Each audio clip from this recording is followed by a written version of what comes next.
Welcome to Saturday versus Sunday. I'm Geoff Dover. With me is John Barban. Let's talk football.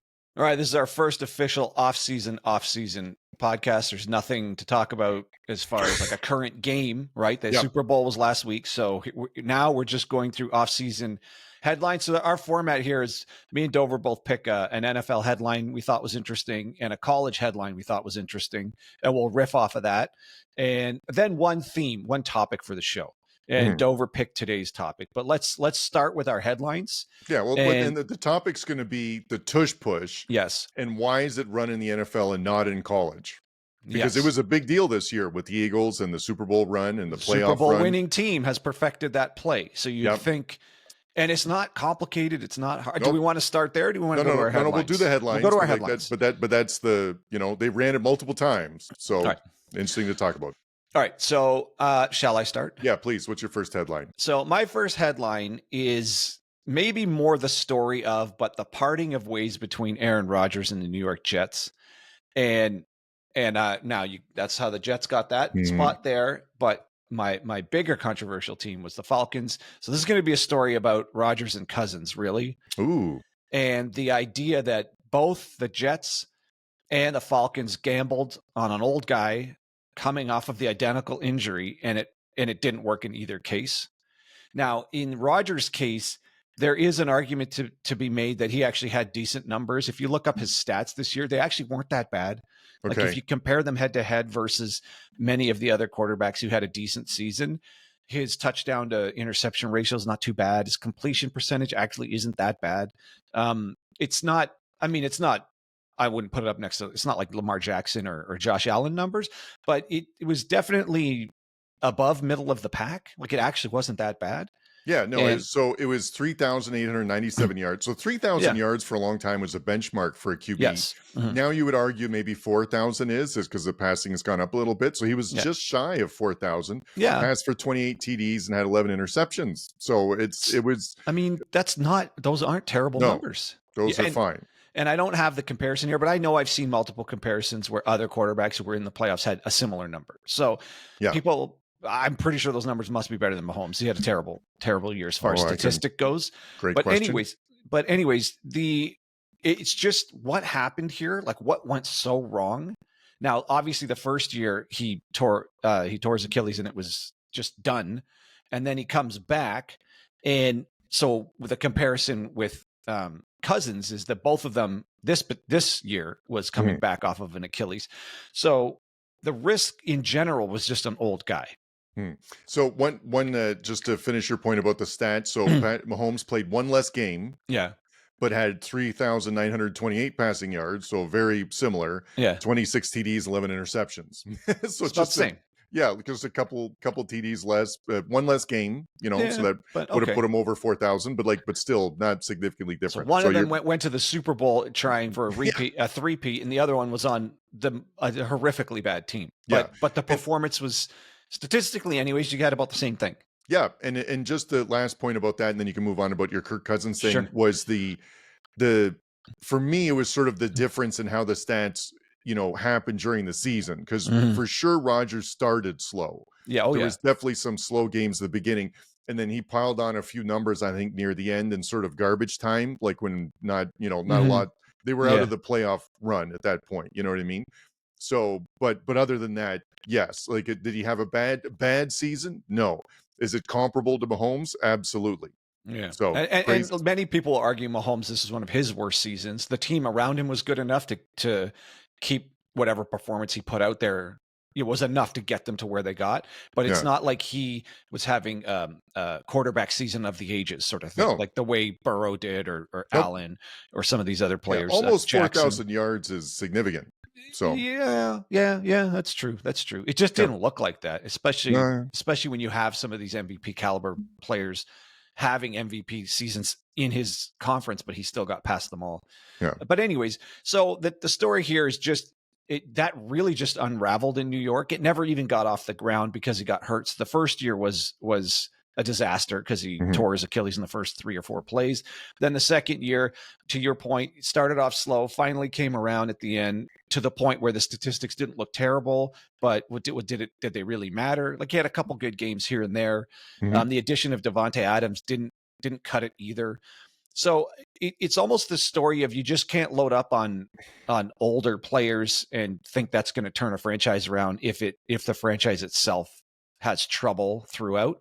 So I'm thinking of a team like the Giants. Like, I guess what I'm saying is projecting into other teams. Uh-huh. I think the Rodgers story and the Cousins story is a narrative that I don't think you're just going to go fetch the next old guy like Russell Wilson and it's going to solve your problems. This seems to be a recurring failing theme here. Yeah, you're right. The Rodgers and Cousins were the older guy they brought in, and it didn't work out. Yeah. Now, you also just said that the Rodgers stats and Mahomes stats were similar, and one of them went to the Super Bowl. So right. what is it about an old quarterback that didn't do it? Because it was not the stats. So if it wasn't that, then why didn't he do it? I think it's the team.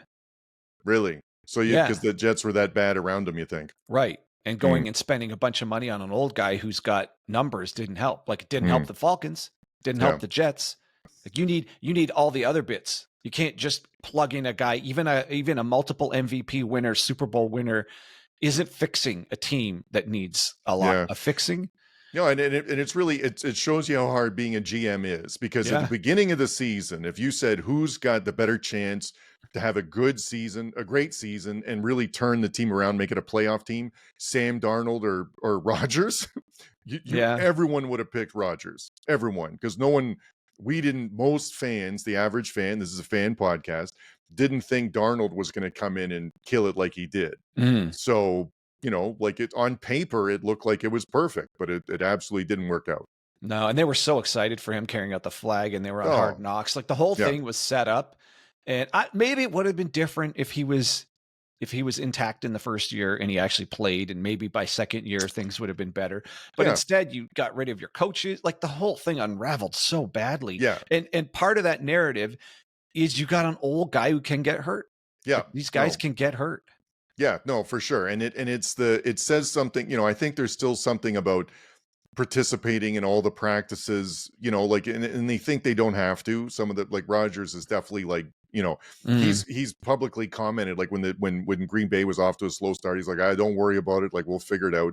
And it's really that sort of the lack of urgency that was surprising, because it's the margins to win in the NFL are really small. And so if you're not attacking at every point, then you're gonna have it. They went 5-12, like, which is really bad. And for a team that had an amazing defense the year before and a good running game, that really was surprising. But man, did it not work. And adding, like you said, Adams didn't work. It was too little, too late, is sort of what it felt like at the time. But it's crazy that they, and that was one of my headlines for today too. But it's like you said, it's the final page in a really sad chapter. People were so excited for when he got there, and he was injured, and there was immediately, everyone was destitute. And same thing this season. This was really going to be it. A lot of people predicted them to be first in the division. A lot of them predicted to finish well ahead of Buffalo. And man, did it really not work out. And when it doesn't work out, it really didn't work out. Thing is, they were actually in a lot of the games they lost. Yep. And it was, they were, I had them as must-watch TV, as a disaster watch team. But as I was going through both of these, the Falcons and the Jets, but the Falcons not for disaster, I wanted to see Penix finally get in. And as that season unraveled for Cousins, we finally saw which the player that should have been in there the whole time. Penix looked really, really cool when he got in there. He was on it. But the Jets were in many of those games. Like, Richardson had to score a touchdown at the very end to beat them there with the Colts. Like, they were in so many games, and man, they just never went their way. It's just a sad state of affairs in New York between the two teams. Now, both of them don't have their starting quarterback from this past year gone, and both of them are in full on rebuild. It's just a mess there. And I think the GM, I'm just guessing the GM saw what Denver did with Peyton Manning. You take an old guy who seems to be done, and then they win a Super Bowl with him. And I think that's what Denver again did with Russell Wilson. Yep. They saw, because think about this. At the time when Denver made the move with Russell Wilson, they have proof that management group has proof that you can go fetch a current a current player who has won a Super Bowl, Mm-hmm. plug him into your organization and win a Super Bowl. That's what they did with Manning. Mm-hmm. So at the time when they got Wilson, and obviously they traded away the farm for Wilson, he was one of maybe 5 quarterbacks in the NFL who has won a Super Bowl at that time. And they're like, well, we just did this. We just traded for a former Super Bowl quarterback and we won a Super Bowl here. And Manning was not at peak health when they traded for him. He was on the back end of his career. Oh, yeah. Wilson, same thing. But Wilson looked, I'd say, physically in better shape than Manning was at that time, right? Yep. So I could see how management thought, this carbon copy is do it again. We're just going to go get the only quarterback we can get our hands on that's available, who's won a Super Bowl, plug him in, we'll win a Super Bowl. We have amazing defense, which they did. And that's the same thing with Manning. But now I think the failure of the Cousins experiment and the failure of the Rodgers experiment might be giving NFL GMs pause.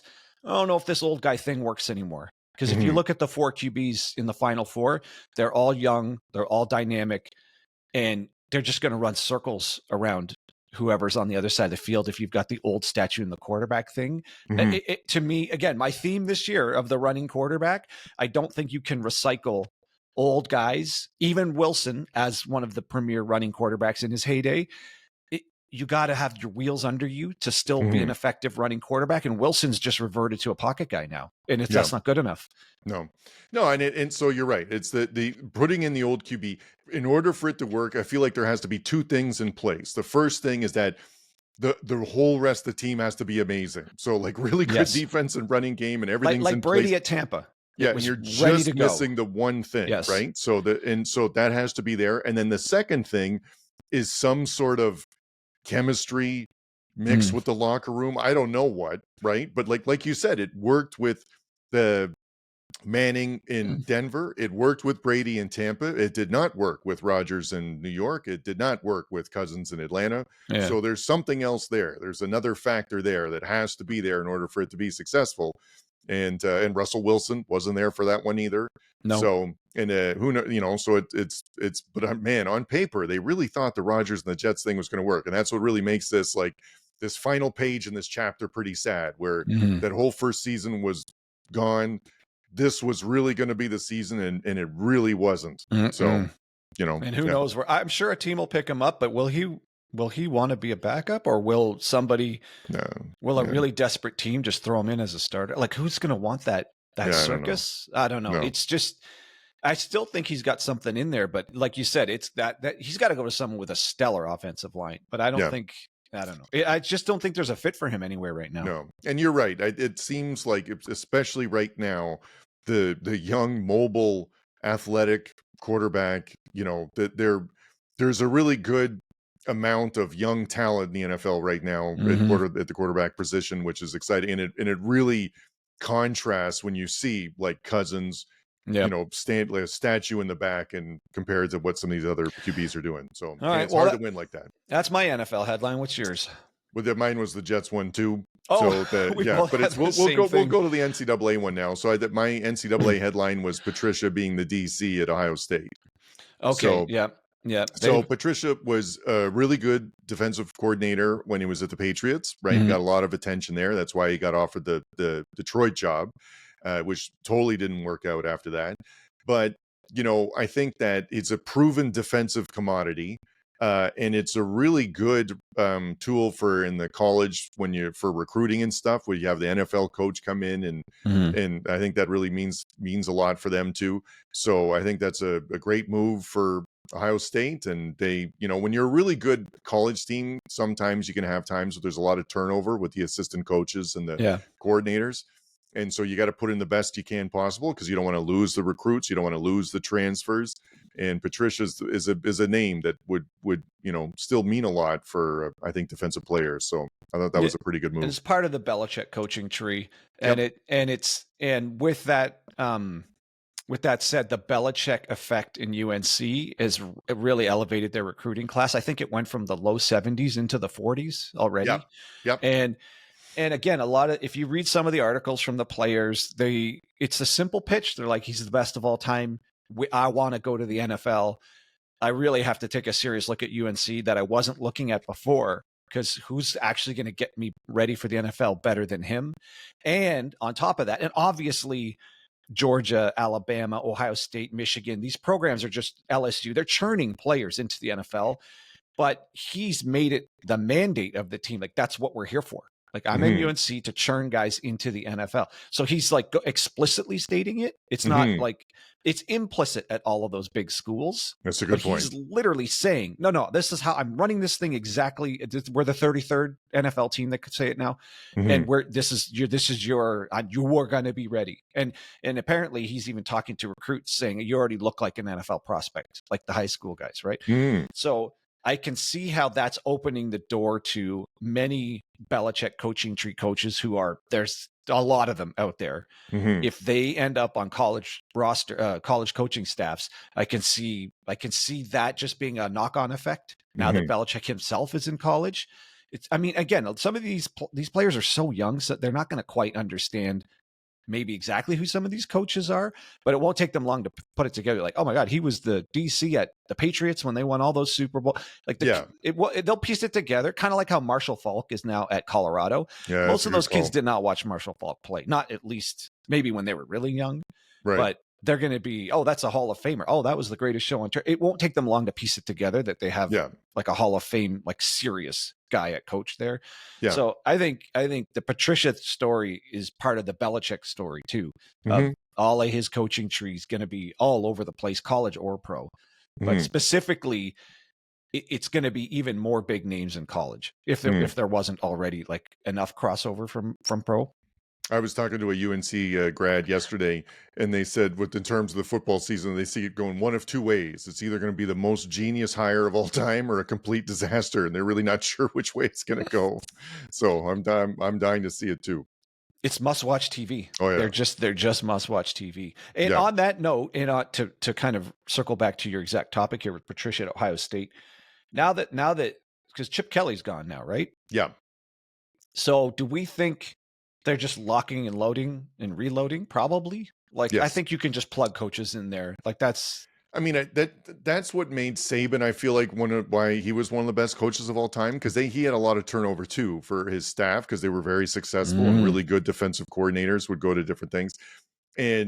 But you don't want to have any dud hires either. You need a quality person there. And they do well, and then they move on, which is fine. But you don't want to miss on anyone either, right? So like which absolutely happens at the college and the NFL level. So I think that's also a testament to the consistency, is being able to get good people, willing to come work with you, in that position. So that's a good thing. And Saban I feel like he never missed on a hire. No, and he would give people second chances and stuff. People who were good struggled somewhere else and then brought them back. He's done a lot of stuff. So even when he shifted gears, like with Lane Kiffin, and everyone thought, well, how's that going to work? If best offense of all time, it worked just fine. So now I guess the next step for Ryan Day is, can he plug and play coaches and just continue with the success, or we'll have to see.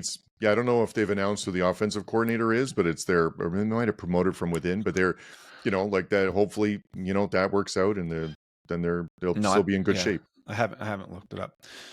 All right. So my college headline is on Pro Football Focus, is the top 10 returning quarterbacks for college. Ooh. And who do we really think is going to be in the mix here? I actually think it's going to be awesome. And this draft, quarterback class draft, is sort of not obvious that there's some home runs in this one. Like, everyone talks about Cam Ward and Shadur Sanders. I actually think Jackson Dart might, or oh my God, McCord. I think those might be the steals of the draft that aren't getting enough talk. But in the next year or two, I think the draft's going to be really good. So I'll just run through this list super quickly. Pro Football Focus, number 1, they have Cade Klubnik on this list. I don't know if it's... So this is best returning college quarterback. Top returning college quarterbacks. And then in terms of like top in terms of they're going to be drafted high in the NFL like the next year or something. Well, they're talking about, I guess, potential here. So Klubnik is a senior. He's got the most experience out of this list, or at least one of probably the most experience playing at a high level on this list. Okay. So they put him at the top. They say he made a big jump from his sophomore to junior year, which is true. This past year, he looked pretty good there. Like he got better, because I know in his sophomore year, people were like, they missed on this one. They just had a string of great ones. Yeah. But finally, he's looked a little bit more in control this year. All right. So hit me with the list. Go down the list and we'll. Cade Klubnik. Number 2, Sam Levitt. I'm totally excited for this. Like he looked so good at Arizona State. Like I know he was a little bit overshadowed by Scadaboo, but that kid's a stud. Yeah. Carson Beck. Like that's interesting that he's third. That's coming off the injury and stuff. See what that's going to be like. Okay, but keep going. Serious injury, but Purdy showed you can heal from that. Drew Aller. Yeah. So it's I guess obviously unfinished business there. He could have gone pro, but I'm sure his agent was saying, it's or his people probably told him you might need to do another season here to increase your stock, which I'm surprised, because since this is a weak draft class, he probably could have got picked pretty high. No. Keep going down the list. Let me hit me with the whole list, and then we'll Garrett talk about Nussmeier. Yeah. Arch Manning. Yeah. DJ Lagway. Yeah. Diego Pavia. It's interesting. Okay. Nico Iamaleava. I think I got that right. I'm surprised he's that far down there. I think I know, right? Okay, let's keep going. And Kevin Jennings, SMU. I mean, he's really dynamic. Ooh, yeah. Okay. All right. Yeah. So I put Klubnik and Aller sort of into the same category. They were both 5-star recruits. They're both supposed to be really good, and they both were not good in their first year or two. And so they've had a lot of potential, but it hasn't really happened yet. Yeah. And even though they took some steps forward, I still feel like both of them should have been way better. I don't know how much. I don't think their ceiling is that high. Like, I think we kind of know where it is now, and if they were good, it would have happened by now. So I those guys are way higher than I would have had them. I would have had the Nico from Tennessee way higher, and probably Nussmeier. I just like that. I think that person he's just the team I think is gonna be just as good, if not better. And he's already really good now. I think he's better than Klubnik or Aller right now. So I'm surprised that that's not higher up in the list either. And then the SMU guy, well, Nico Pavia is really interesting, because he's a really good college quarterback. I don't know if where he would be ranked for the NFL stuff, but he was really good last year, and so I think he's going to be a really good college quarterback this year. Vandy hopefully can keep to some more of their people so they don't lose too many with the portal. But that's interesting. Beck is everyone. I guess I'm more skeptical. You heard what I said with I heard Beck, because coming off the injury and going to a first new team does not guarantee success. And so he's been at one place. I don't know what, it's not like Ward, where when he went to Miami, you're like, oh, this guy's going to light it up. Beck is not that kind of player. And so I don't know. I don't think he's going to have a Ward-like season at Miami next year. For this fall. You just had a stacked roster at Georgia, and you played kind of underwhelming. What makes you think it's going to go better at Miami? Exactly. They do recruit at a relatively high level. Cristobal, that's one of his things, but in game is where Cristobal seems to new coach, new scheme. It's got and it's because Ward has a great arm and is really good improvising, and I have not seen that out of Beck. So that's it's interesting. I think Nussmeier is going to look good. Yeah. The rest of the list makes sense to me, but I think Lagway has a chance to be a sleeper Heisman candidate here. Yes, that's one of those. It was Lagway, and there was another one that was on that list who was another younger player. I can't remember who he was, but it was those people have a chance to make a big step up in the next Arch year. Manning. Yeah, Arch Manning. That's a good one. So they're that didn't start the whole season, either one of them, right? Mm-hmm. But unlimited talent, really. And I think both teams, Florida is going to be improved, and Texas is obviously really good. So those two QBs can make the biggest jump, I think, out of anyone else on the list. Yeah, and I think that list might be slightly adjusted to national spotlight, because there's two notable players missing off of that list. Lenora Sellers. Oh, that's your boy. That's my boy. That's going to be my dark horse already pick for the Heisman next year. Yeah, I would have had him on maybe instead of the SMU guy or Pavia. Well, see, Pavia, I mean, head to head, he's the one who beat Alabama. No, Sellers I get didn't. that, but I mean, like he would, but Sellers. I mean, Pavia is so much fun to watch too. But to Oh, me, Sellers is I the love obvious. Pavia. Don't get Yeah, me wrong, but it's I like, totally agree. How is he not on this list? yeah, no, Sellers had to be on. Right, and That's crazy. And Damon Williams from Mm. the freshman from Washington. Holy smokes, did he look good at the end of the season and in the bowl game? Yeah, I we think said he's that. I think he's another sleeper coming into this year. Yeah, we said that at our bowl reaction show, and it was and I remember because one of our fans pointed out that like Washington lost, like why is he on that?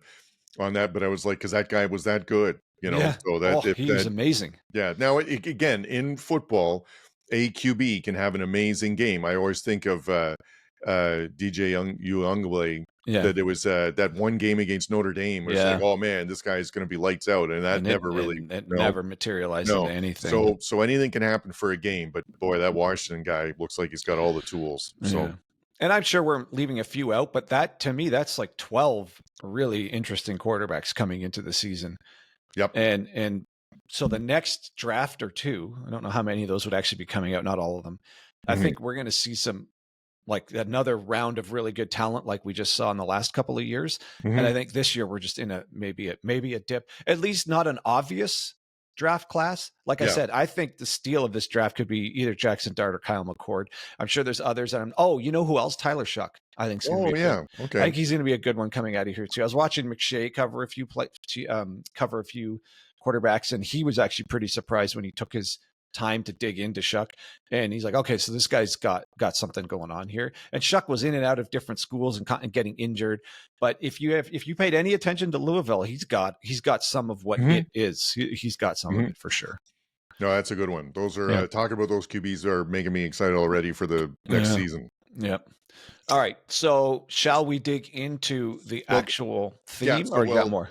I'll throw in an extra NFL headline just because we had the same one for the Jets. So okay, we don't have to spend much time on it. But it was Cam Newton came out saying that when he was drafted or like got picked by the Panthers, that they had a loser mentality when he went there, and it was and that got some blowback from some of the players, like you're calling us losers, like Steve Smith, who was all-star wide receiver. Yeah, I don't know if he's got that mentality, but yeah, right. So, and it was, and so what do you think about that? Like, I think on one hand, there absolutely is something about a culture and in terms of winning and, and if you expect to win as a team versus like when after you lose that many games, it's really hard to not, everyone's really competitive. And so no one would ever say they accept losing, but they're not surprised by losing, at least say that. Yeah. So like, I think he's right. It doesn't come out good when you say it like that, but I think for sure there's some teams that are, if they've really struggled for some time,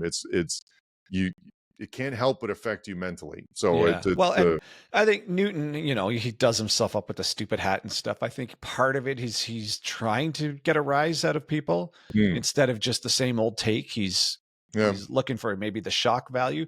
But you're right. Someone who comes in, I mean, remember, he came off of a Heisman year, and he willed that team to win. Like they won the national championship because of him. And it was, he dragged that team to the title. So he's got to show up. And drag the Panthers to the Super Bowl eventually. Yes. Too. So, but then they had Kuechly. They had some studs on that team once they started putting it all together.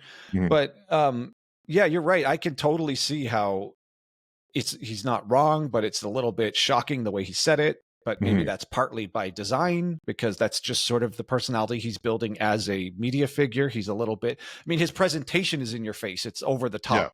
Flamboyant, so maybe he's gonna crazy. I don't know. So maybe he's gonna go over the top with how he says things. But I bet you a lot of players around the league and coaches think, I've seen a locker room like that, like Deion Sanders when he went to Colorado. These guys went 1-11, and he's like, everyone in here is used to losing. Like you could say it that way versus saying a loser mentality. It's like used to losing. So if the talent's not there, the talent's not there. But no NFL team is that far off from another NFL team. Like, exactly. Effort alone can keep you somewhat in the mix. It's so I could see how also maybe even in pro, I could see how you could just start collecting a paycheck and be like, whatever, I'm getting paid. got my contract, just play the Maybe. game out. Yep. So who knows? Like, Mhm. but I guess I'm not surprised that a statement like that came from Newton specifically. Yeah, I'm not surprised it came from Newton. There is an element of truth to it, right? Yeah. So and it is something that is probably not popular to say, which is a bit of a take for his podcast and Empire. But I can't believe anyone would have been surprised, like coming from him, but also like realize there's a bit of truth to it. There has to be. Yeah. So Yeah. Yeah. All right. Okay.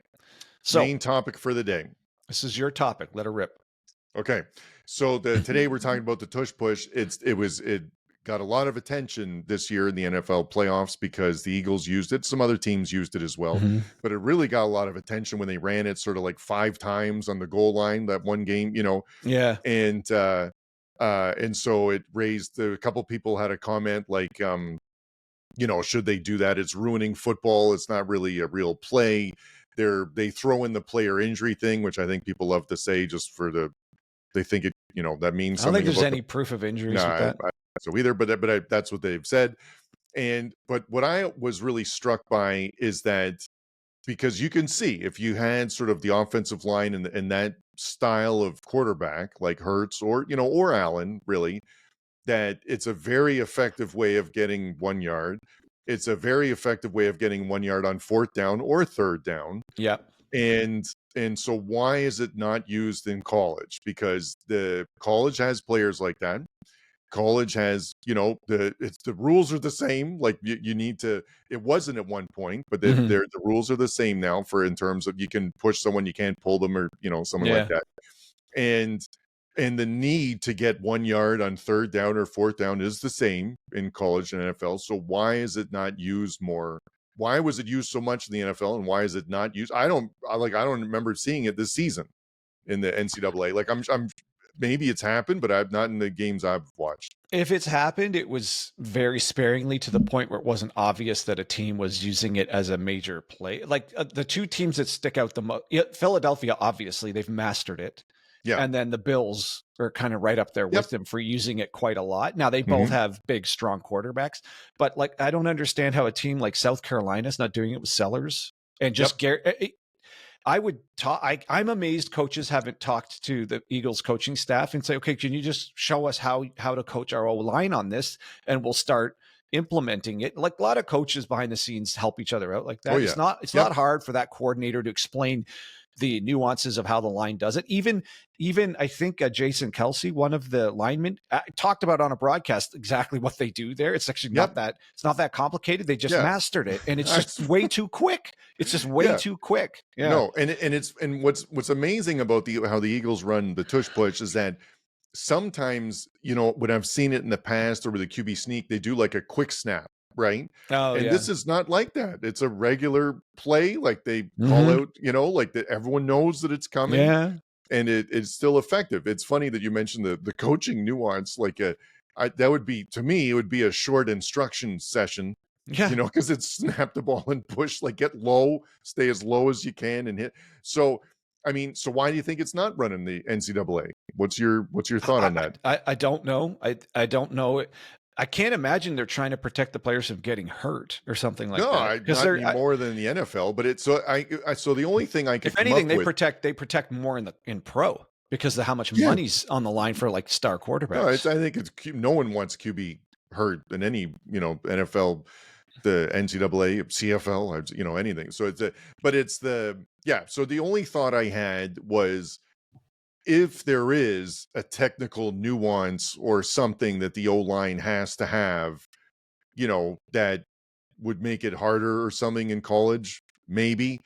If you had to get, like, because everyone in the NFL is big and fast and strong, and if you had to, maybe there's some teams like in the SEC or the Big Ten where the D-line are absolute monsters, and not everyone in the offensive line, or not every center is a monster in the NCAA. So like maybe just a personnel thing. Maybe. I mean, we are talking about the Eagles and the Bills. They both have good offensive lines. Yeah. So so maybe it's something like that. I don't know. I mean, because there are, what I would concede is I think there's more QB center snap fumbles in college in general, maybe than the Yeah. NFL or something. But yeah, so that was the only thing I could come up with, because otherwise I think it would be effective in college. And we're too. talking about that exact play. We're not talking about short yardage QB Right. sneak, which No, happens no. a lot. Like The Ohio specific, State would run Howard that way, but Yep. just that specific, it just seems like an unstoppable play, especially if you have a big QB. And there's lots of big QBs in college that could do this. And to your Yeah. point, technically doesn't seem like that complicated of a play.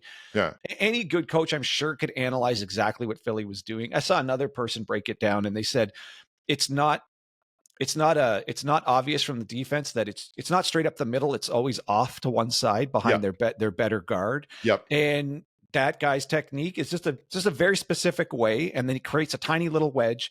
Mhm. And most defenses don't even line up correctly to stop it. And one or two times another team figured out maybe there's a different way to line up to try to stop it, and got to stop once in a while. But even then, it happens so quickly. Yeah. Also, I love that the refs just let them all line up in the neutral zone. You ever notice how close their helmets are? Well, there was a great the shot refs of just Jones. Sort of just let it happen. Yeah. There's a great shot of Jones against the Eagles where he was lined up sort of sideways, and his helmet was absolutely like touching the helmet at the center. Yeah. You know, so this is sort of what I was thinking. Like, which team in the NCAA this year would have really benefited for implementing like the tush push or something like that? South Carolina.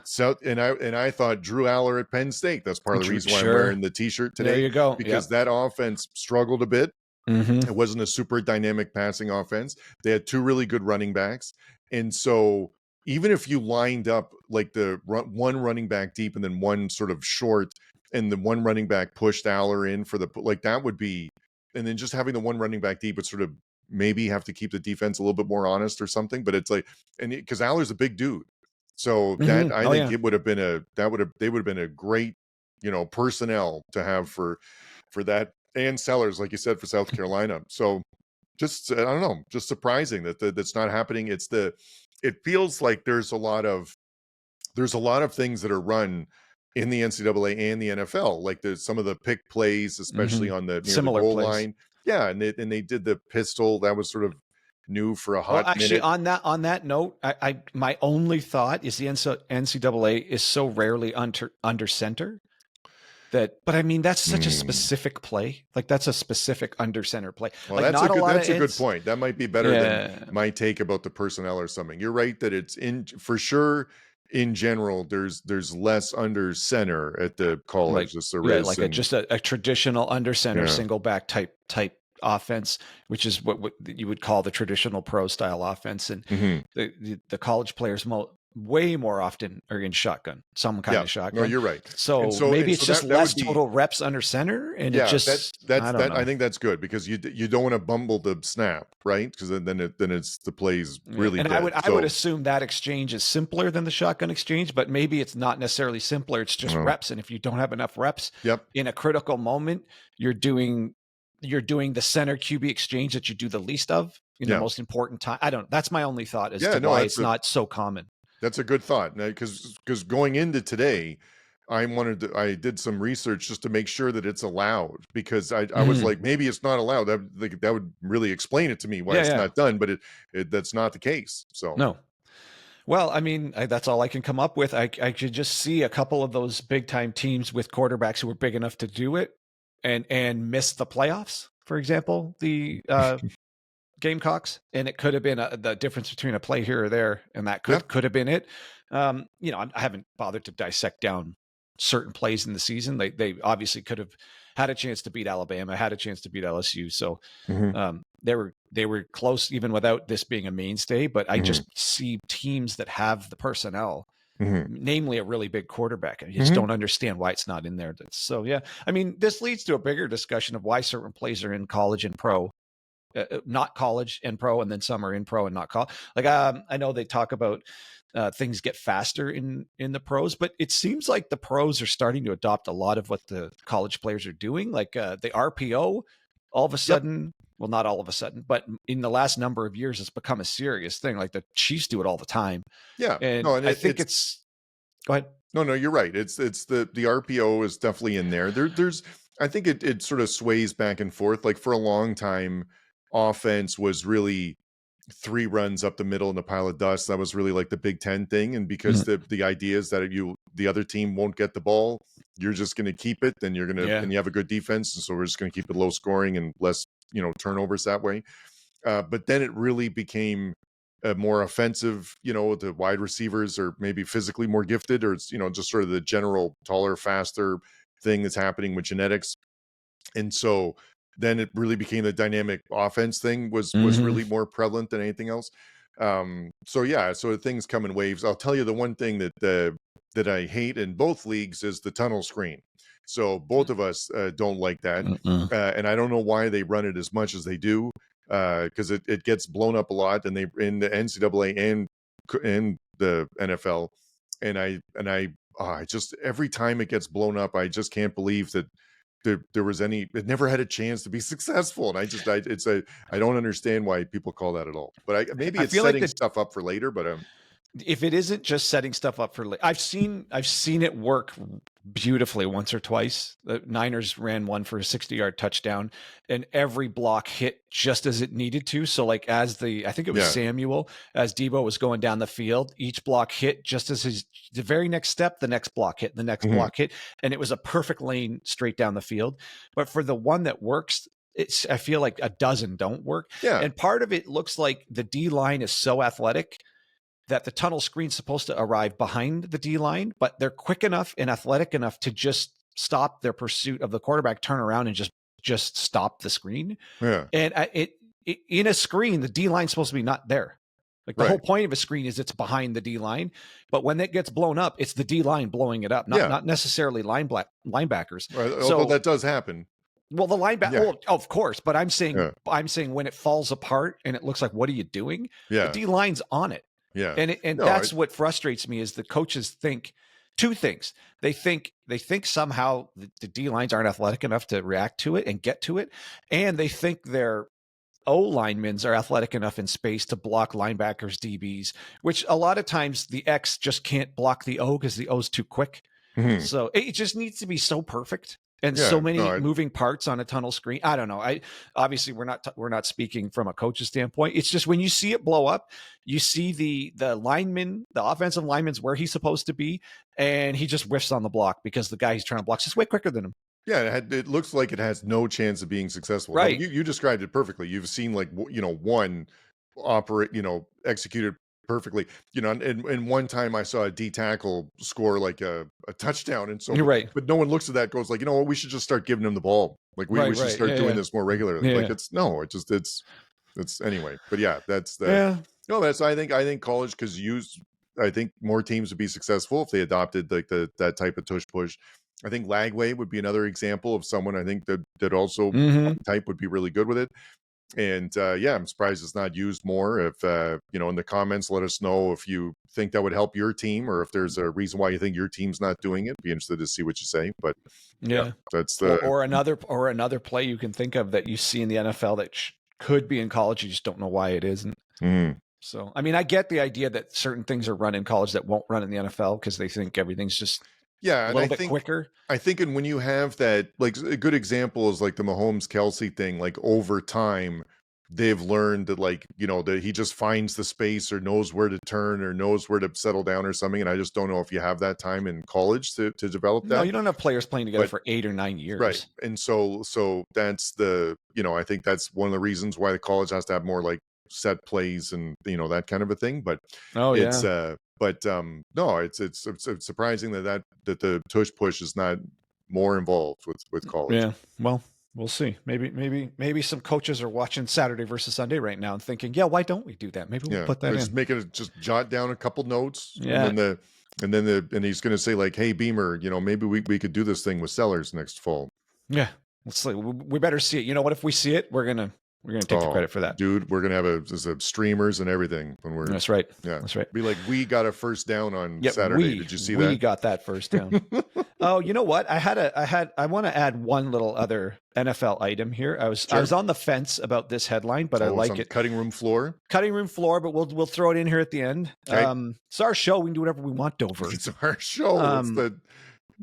Don't take no crap from anybody. Yeah. We don't take no shit from anyone. So the idea that the Giants are selling some shares or a stake in the team, about 10% of the team is being offered.